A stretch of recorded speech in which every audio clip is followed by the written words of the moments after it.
The Lives of the Saints by Father Alban, Butler, February 10th, Saint Scholastica. This saint was sister to the great Saint Benedict. She consecrated herself to God from her earliest youth, as Saint Gregory testifies. Where her first monastery was situated is not mentioned, but after her brother removed to Monte Cassino, she chose her retreat at Plumbariola, in that neighborhood, where she founded and governed a nunnery about 5 miles distant to the south from Saint Benedict's monastery. Saint Bertharius, who was abbot of Cassino 300 years after, says that she instructed in virtue several of her own sex. And whereas Saint Gregory informs us that Saint Benedict governed nuns as well as monks, his sister must have been their abbess under his rule and direction. She visited her holy brother once a year, and as she was not allowed to enter his monastery, he went out with some of his monks to meet her at a house at some small distance. They spent these visits in the praises of God and in conferring together on spiritual matters. Saint Gregory relates a remarkable circumstance of the last of these visits. Scholastica, having passed the day as usual in singing psalms and pious discourse, they sat down in the evening to take their refection. After it was over, Scholastica, perhaps foreknowing it would be their last interview in this world, or at least desirous of some further spiritual improvement, was very urgent with her brother to delay his return till the next day, that they might entertain themselves till morning upon the happiness of the other life. Saint Benedict, unwilling to transgress his rule, told her he could not pass a night out of his monastery, so desired her not to insist upon such a breach of monastic discipline. Scholastica, finding him resolved on going home, laying her hands joined upon the table and her head upon them, with many tears begged of Almighty God to interpose in her behalf.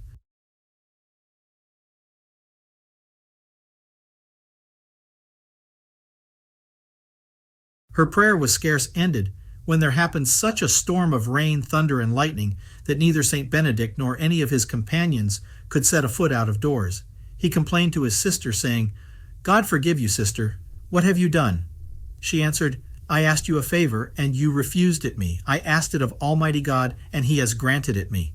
Saint Benedict was therefore obliged to comply with her request, and they spent the night in conferences on pious subjects, chiefly on the felicity of the blessed, to which both most ardently aspired, and which she was shortly to enjoy.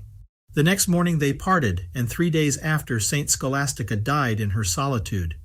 Saint Benedict was then alone in contemplation on Monte Cassino, and lifting up his eyes to heaven, he saw the soul of his sister ascending thither in the shape of a dove. Filled with joy at her happy passage, he gave thanks for it to God, and declared her death to his brethren, some of whom he sent to bring her corpse to his monastery, where he caused it to be laid in the tomb which he had prepared for himself. She must have died about the year 543. Louis of Granada, treating on the perfection of the love of God, mentions the miraculous storm obtained by Saint Scholastica, to show with what excessive goodness God is always ready to hear the petitions and desires of his servants.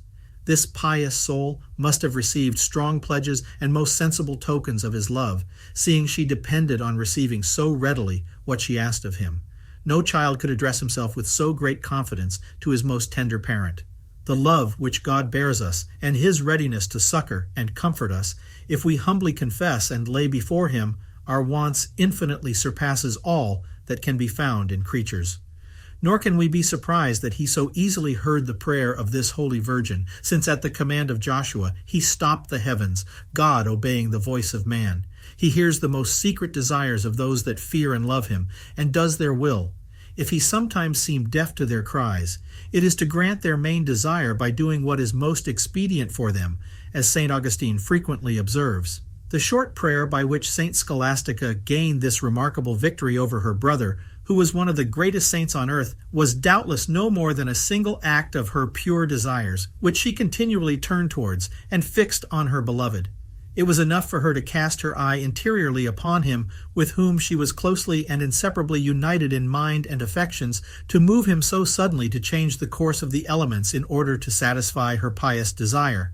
By placing herself, as a docile scholar, continually at the feet of the divine majesty, who filled all the powers of her soul with the sweetness of his heavenly communications, she learned that sublime science of perfection, in which she became a mistress to so many other chaste souls by this divine exercise.